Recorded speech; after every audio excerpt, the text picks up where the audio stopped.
Hey everybody, today I'm building a starter home for a family of 4 in Willow Creek. And you can see the little family I made for this house sitting on the sidewalk. And this is something I really like to do with my builds to give them a little bit more of a story and help kind of guide my creative process. So this family has 2 parents and then there's 2 daughters. One is a child and the other one is a toddler. And I use this to kind of guide how I wanted to decorate the house, what kind of vibe I wanted to have, how many bedrooms, and I wanted this house to fit in with the other base game homes in Willow Creek. And that being said, this build is base game only, but that doesn't mean that it has to be boring and sad like the other Willow Creek starter homes. Turns out you have a pretty good chunk of money when you start out with a family of 4 if you have 2 adult Sims and 2 children. And I definitely used up most of that budget, but I also made sure to leave some money left over so that way your Sims don't move in and immediately become broke. You can see here, it took me a while to figure out how I wanted to lay out this house. I knew I wanted it to be a 2-story starter home. I knew I wanted it to not be super empty, which meant that it did have to be kind of small. And I had to play around with the floor plan a lot. I did consider cutting some of that out of the video because I don't know how interesting that is to watch. But also I feel like it's an important part of the creative process to show that even though this is my big time hobby and I'm posting YouTube videos about it, it doesn't mean that I get it right the first time, even if it ends up looking good at the end. So I felt like that was important for everybody to see. But this house, I wanted it to have a little bit more color and a little bit more personality than some of the other houses in Willow Creek and look like it was a nice place that you'd want your Sims to live.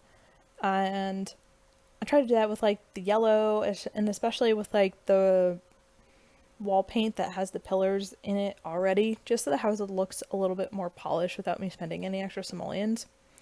And interestingly, one place that I really struggled with this house that I didn't think was going to be challenging was putting in the windows. Just because a lot of them were a little bit too big to fit in. And then obviously I could turn on move objects, but then the overlap between the window frame and the roof looked weird. So I really spent a lot of time thinking about that. The other thing that was tricky was the floor plan, because initially I thought I was going to put the master bedroom upstairs, have the kid and the toddler downstairs, nice and easy. And then I started doing the floor plan and I realized that was not going to work out. So I decided to scrap my plan, make the upstairs a little bit bigger, and then have the 2 kid and toddler bedrooms upstairs and then have the master suite downstairs. Makes it a little bit annoying with a toddler, but eventually that toddler will age up, and I think it just gives the house better space to grow. And both of the kids' rooms you could probably fit another bed in, so if you wanted to expand your family even more, you could do that. And if not, it's great how it is. So now that I've figured out the floor plan somewhat, still fine-tuning some things, but this just took me so long. And I didn't think that it would take me this long to do the floor plan. I think it took me about, I don't even want to speculate, like 40 minutes maybe to figure it out. But usually once I get the floor plan down, I like to start putting in like the basic objects. So put in like the bathtub, the toilet, and the sink, and like basic bathroom things. I'll put in the doors. And these are kind of placeholders. So that way I make sure, especially when building on a budget, that I have enough budget for everything. I'm not going to run out of money and then awkwardly not be able to afford a toilet. I also like to remember which room everything is supposed to be, what the layout is supposed to be, and then I go through and I fix it. So here now I'm getting ready to do the kitchen, and the kitchen, again, that's kind of the theme of this video was a little bit of a struggle. I thought I was going to put it by the window, and then I realized that was not going to work out. So I ended up swapping it, and I put it on the other side of the build, which ended up turning out really nicely. And then I put the living room over by the window. One thing I really wish we had was more base game furniture, especially some diversity in the couches that we have, because I don't think we've gotten a new base game couch in a while, and the ones we have are a little bit sad. I thought I was going to put an island in the kitchen. I decided to put it in a table. Fortunately, we have gotten some new base game tables recently that actually are pretty nice, but they're unfortunately a little too expensive for a starter home, so just have the basics here. I wanted to put in an icewood flooring, and then I looked at how much it costs and I was like, that's probably not worth it. Probably just better to put this basic one in, and spend more money on other parts of the house that are going to have a little bit more of a meaningful impact on having this look nice. I'm putting in some tiling, just making sure that my budget is on track and I'm not spending too much on any one thing that's going to limit me from finishing out the house how I want it to. I think one of my favorite rooms in this house that I did was definitely the kid's bedroom. I decided that the kid was going to be really into science and really into space, so I made her a space themed room. And you'll see as this video goes on, I have like the space themed bed. I put all types of like space posters up in her room. She has like a science table. There's a telescope that goes out in the yard.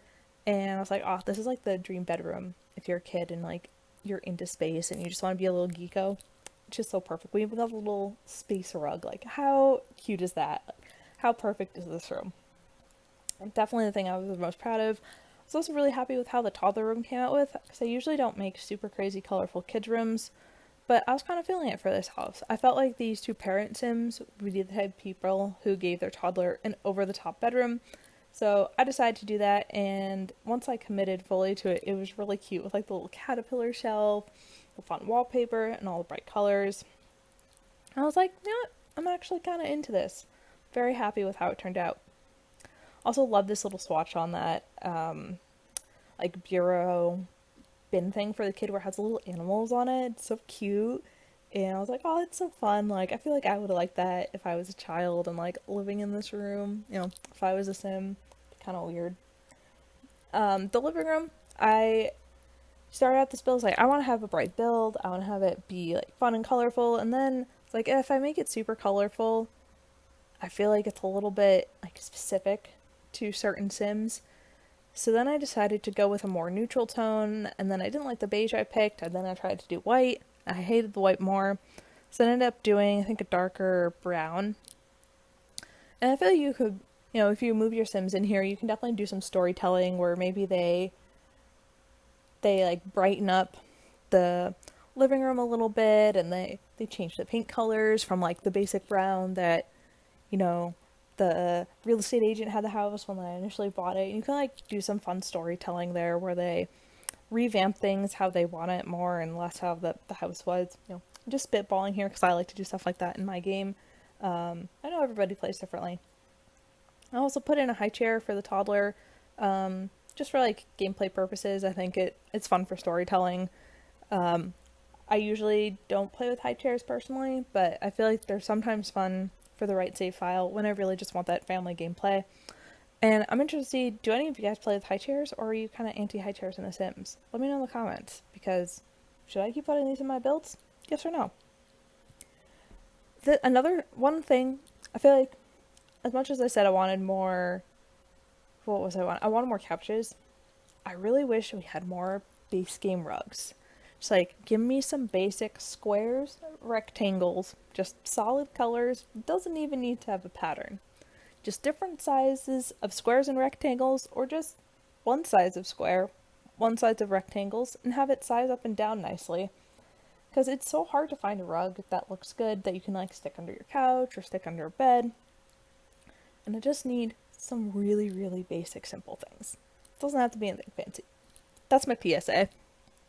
But now going back, now that I have all the basics down in all the rooms, and just kind of adding a little bit more flair.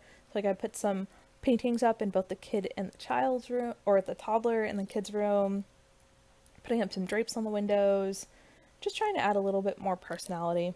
I had no idea what to do with that awkward little space by the staircase, so I just ended up putting nothing there. I tried putting plants, it didn't look right. I thought about putting like some decorative vases, but the ones in the base game like weren't really right, and they're also too expensive. So I don't know if you guys have any hot takes about what you would have put there, but I would love to hear what you think would have been a good fit for that spot in the build, because obviously I had no idea. No clue.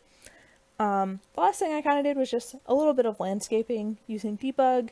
I love using debug landscaping, especially for starter homes, because trees and bushes and stuff is so expensive, and I usually want to focus that money more on making the house nice instead of just spending it on landscaping.